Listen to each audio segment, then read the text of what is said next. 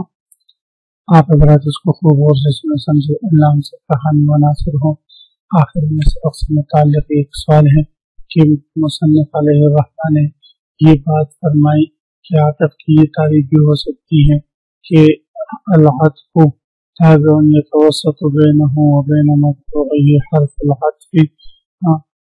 تو یہ تعریف درست ہے یا نہیں اور اس کے جامع اور معنی نہ ہونے کی وجہ کیا ہے تفصیلاً آپ حضرات یاد کر کے اگلے سبق میں حاضر ہوں.